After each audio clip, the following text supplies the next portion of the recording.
PGTRB English unit 8ல 20 questions இந்த வீடியோவில் நம்ம டிஸ்கஸ் பண்ண போறோம். இது MCQ 2020. இது test number 4. First question. According to Coleridge, the characters in Wordsworth poems, the brothers Michael, Ruth, the mad mother, are not taken from. ஆக்சுவலா இது வந்து கோல்ரிட்ஜோடைய பயோகிராஃபியா லிட்ரரியா அதுல இருந்த கொஸ்டின்ஸ் வந்திருக்கு. இந்த பயோகிராஃபியா லிட்ரரியா வந்து 1817 1817ல பப்ளிஷ் பண்ணியிருக்காரு. சரிங்களா?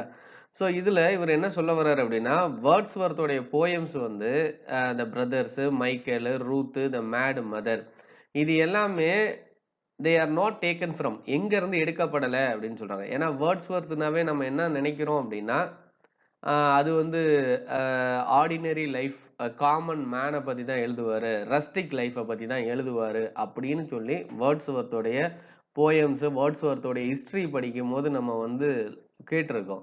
ஆனா கோல்ரிட்ஜ் அதுக்கு அப்படியே கான்ட்ரவர்சியா சொல்றாரு. அவர் வந்து ரஸ்டிக் லைஃப்ல இருந்து, ஆர்டினரி லைஃப்ல இருந்து அவர் எதுவுமே எடுக்கல அப்படின்னு சொல்றாரு. யார் சொல்றவர்னா Coleridge. Second question. Which two things does Coleridge find as important in a poetry?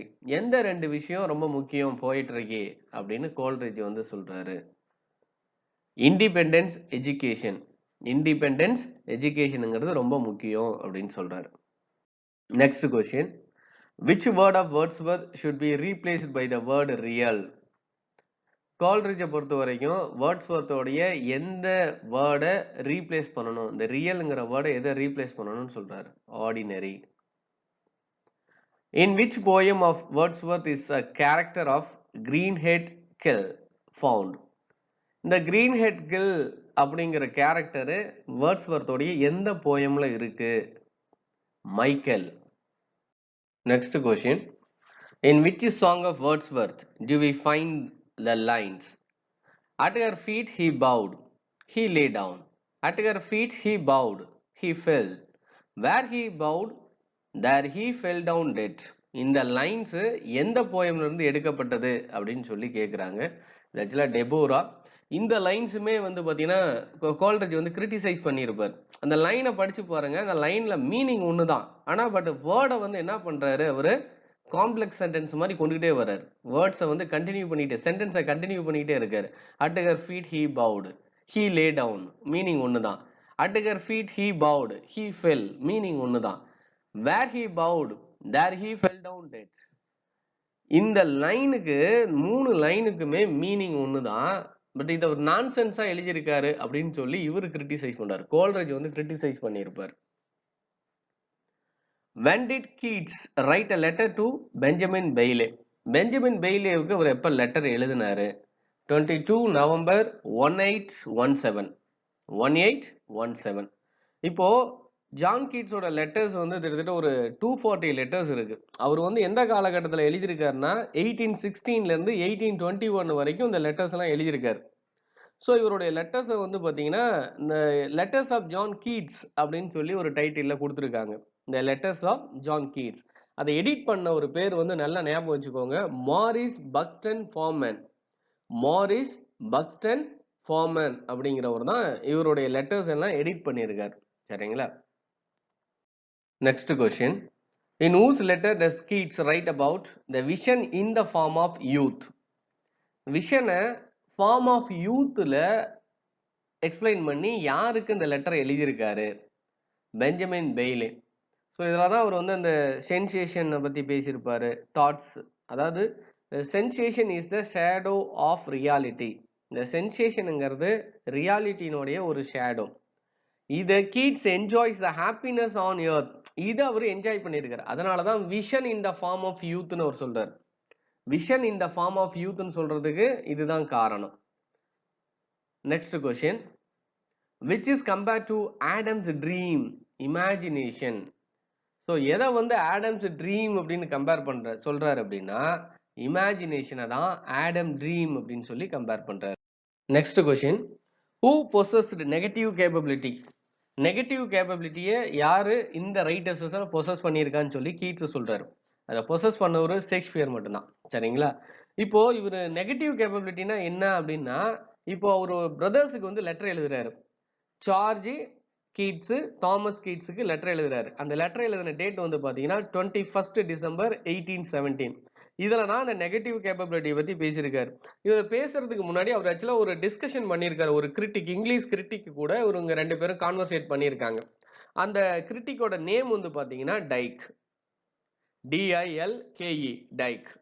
அப்போ இவங்க 2 பேரும் பேசும்போது தான் இந்த டாபிக்கை பத்தி 2 பேரும் டிஸ்கஸ் பண்ணியிருக்காங்க, நெகட்டிவ் கேப்பபிலிட்டி. இந்த நெகட்டிவ் கேப்பபிலிட்டினா என்ன அப்படின்னா, a man of achievement in literature. இலக்கியத்துல ஒருத்தன் சாதிக்கணும் அப்படின்னா he is through negative capability. இந்த நெகட்டிவ் கேப்பபிலிட்டி மூலியமா தான் அவன் என்னவா மாறுறான், is a man of achievement in literature மாறுறான்னு சொல்றாரு.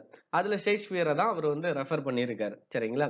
இப்போ இந்த நெகட்டிவ் கேப்பபிலிட்டி என்ன அப்படின்னா, a man is capable of being uncertainties, mysteries, doubts without any irritable, reaching after fact and reason. ஒரு மனுஷன் உண்மை நிலவரம், உண்மையை தெரிஞ்சுக்கிறதுக்கு முன்னாடியே, ஃபேக்ட் அண்ட் ரீசனை தெரிஞ்சுக்கிறதுக்கு முன்னாடியே அவனுக்குள்ள நிறைய அன்சர்டைனிட்டிஸ் இருக்கும். நிச்சயமற்ற தன்மை, மிஸ்ட்ரிஸ், புதிர்கள் நிறைய இருக்கும், டவுட்ஸ், அவனுக்கு நிறைய டவுட்ஸ் இருக்கும். இததான் வந்து நெகட்டிவ் கேப்பபிலிட்டி அப்படின்னு அவர் சொல்றாரு. In whose letter does Keats speak of negative capability? யாருடைய லெட்டர்ல நெகட்டிவ் கேப்பபிலிட்டி பத்தி கீட்ஸ் பேசுறாரு? Thomas Keats. Thomas Keats and George Keats தான் ஆன்சர். பட் இங்க ஆப்ஷன் வந்து தாமஸ் கீட்ஸ் கொடுத்ததுனால நம்ம தாமஸ் கீட்ஸ் கொடுக்கிறோம். Next question. Fill in the blanks. When a man is capable of being in uncertainties, mysteries, doubts without any irritable, reaching after dash. இப்பதான் பார்த்தோம் negative கேப்பபிலிட்டியோடைய quotation இது. After reaching, fact and reason. Fact and reason. இதுதான் அதனுடைய quotation. In whose letter does Keats write these lines? Admire me, I am a violet. Dot upon me, I am a primrose. அப்படின்னு யாருடைய லெட்டர்ல அவர் சொன்னாரு? Hamilton Reynolds. Hamilton Reynolds. Next question. Fill in the blanks. Poetry comes not as naturally as the leaves to a tree. It had better not dash at all, come at all. இது quotation. In whose letter does Keats write about the poetical character? யாரோடைய லெட்டர்ல Keats வந்து poetical character பத்தி எழுதியிருக்காரு? Richard வுட்ஹவுஸ். Richard வுட்ஹவுஸ்.